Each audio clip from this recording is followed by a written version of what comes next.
नमस्कार दोस्तों, मैं आपके सेहत का दोस्त डॉक्टर अरविंद श्रीवास्तव, होम्योपैथिक विशेषज्ञ मऊ से।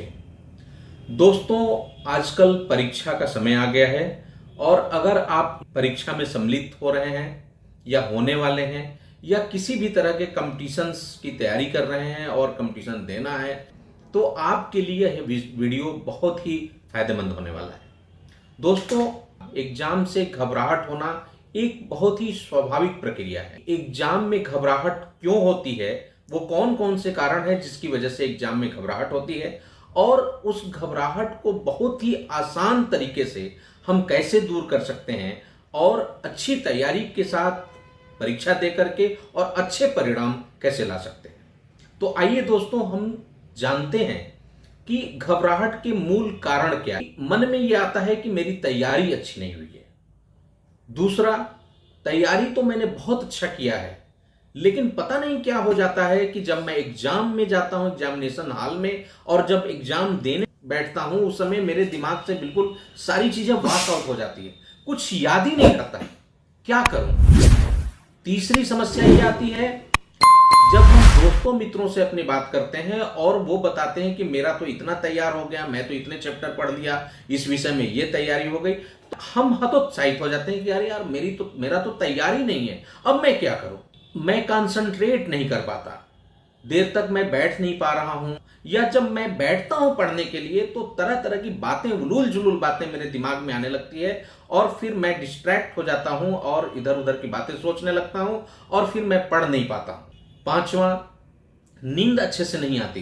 साहब, पूरी कोशिश करता हूं कि नींद ठीक से लग जाए, लेकिन नींद आ ही नहीं रही है, मैं क्या करूं? छठा, बार बार मुंह सूख रहा है, प्यास बहुत लगती है, बहुत ही घबराहट बेचैनी लग रही है, साहब मुझे लग रहा है कि मैं फेल हो जाऊंगा, मैं क्या करूं? आठवां, नंबर कम आएगा और मैं सेलेक्ट नहीं होऊंगा तो मैं क्या करूं? या मैं क्या मुंह दिखाऊंगा अपने माँ बाप को कि कैसे मैं सेलेक्ट नहीं हो पाया? दोस्तों, मैं आपको बताना चाहता हूं कि यह केवल और केवल मानसिक होता है और इसको पूरी तरह से दूर किया जा सकता है और कम समय में भी बहुत अच्छी तैयारी की जा सकती है और बहुत अच्छी सफलता प्राप्त की जा सकती है। दोस्तों, कभी कभी ऐसा भी होता है कि कुछ ऐसे निगेटिव लोगों से हम बात कर लेते हैं जो हमेशा हमारे अंदर निगेटिविटी को ही देखते हैं और फिर तरह तरह के निगेटिव बात कर देते हैं, जिसकी वजह से ये दिक्कतें आती हैं। हमारे कुछ अभिभावक भी हैं जो अनभिज्ञता में निगेटिव बात अपने बच्चों से करते हैं और उसकी वजह से भी बहुत ही निगेटिव इंपैक्ट दिमाग में पड़ता है। दोस्तों, मैं बताना चाहूंगा कि इसका बहुत ही अच्छा हल है। सबसे जो ज्यादा जरूरी है वो ये कि जब जागो तब सवेरा। जब भी आपको लगे कि नहीं, एग्जाम आ गया है और मुझे एग्जाम की तैयारी करनी है, जितनी जल्दी तैयारी शुरू करेंगे उतना ही अच्छा आपकी तैयारी होगी और उतनी ही अच्छे परिणाम होंगे और उतना ही आपका अच्छा कॉन्फिडेंस बिल्ड होगा। आपको सबसे बड़ी बात यह है कि पहले तो पढ़ने का एक माहौल बनाना चाहिए और अभिभावकों को भी यह सलाह है कि उसको एक पढ़ने का माहौल दें। आपको जो भी संसाधन आपके पास है, एक कमरा अपने लिए, अपने एक जगह निर्धारित करो। दूसरा चीज, अगर आपके पास टेबल कुर्सी है तो आप टेबल कुर्सी ले लो।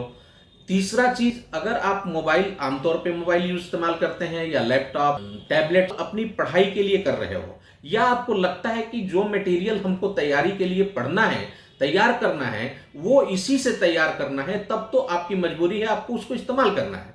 अदरवाइज उसको साइलेंट मोड में रखो, फ्लाइट मोड में रखो और या अपने से दूर रख दो, क्योंकि वो एक डिस्ट्रैक्ट करने का एक बहुत बड़ा जरिया है। इसके अलावा एक पानी का बोतल आप अपने टेबल पे या अपने नजदीक में रखिए जहां आप तुरंत पी सके।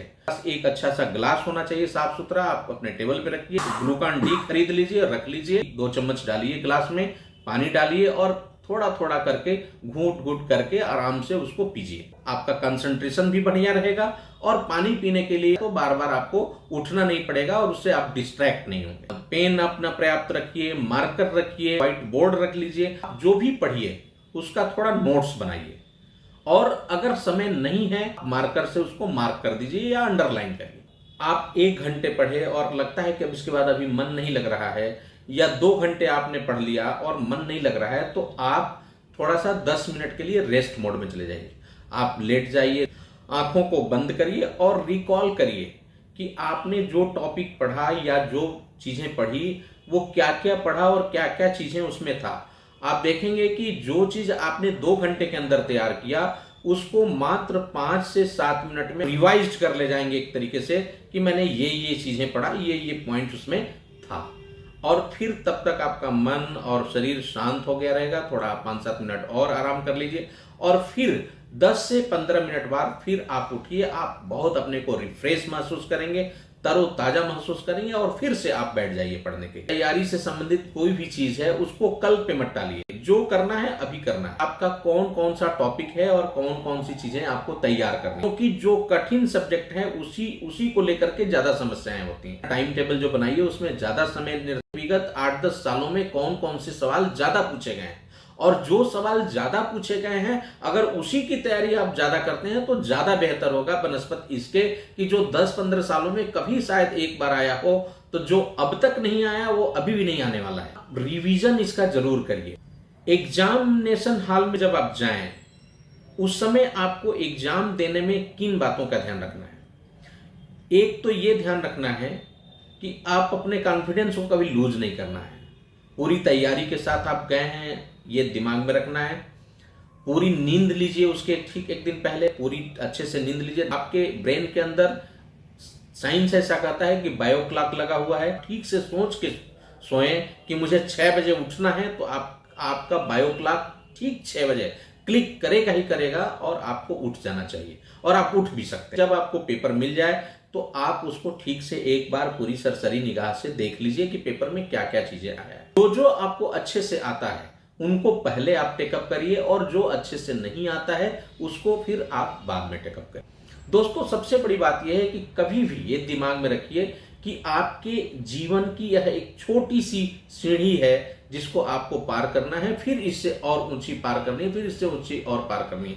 क्या आप अपने जीवन में बहुत छोटा मुकाम हासिल करना चाहते हैं? बिल्कुल नहीं ना। आप बहुत बड़ा चीज, बहुत बड़ी मुकाम हासिल करना चाहते हैं, बहुत कुछ बड़ा करना चाहते हैं, तो आप इस एग्जाम को अपने जीवन का एक छोटा सा हिस्सा लीजिए और कभी भी इस एग्जाम को एंड मत मानिए अपने जीवन का। और परिणाम को भी बहुत ही पॉजिटिवली लीजिए, क्योंकि कहा गया है कि हार जीत तो परिणाम है, कोशिश अपना काम है। और हरिवंश राय बच्चन जी के शब्दों में मैं आपको कहना चाहूंगा कि लहरों से डरकर नौका पार नहीं होती और कोशिश करने वालों की कभी हार नहीं होती। इसलिए अपनी कोशिश को ठीक से करिए, परिणाम अच्छा ही होगा, यह मान के चलिए। मुझे उम्मीद है कि यह वीडियो आपकी जरूर काम आएगा, आपको जरूर कुछ सीख देगा और कुछ रास्ता बताएगा। और अगर आपको सही लगता है, पसंद आता है, तो आप अपने दोस्तों मित्रों तक जरूर इसे पहुंचाएं। बहुत बहुत धन्यवाद दोस्तों, नमस्कार।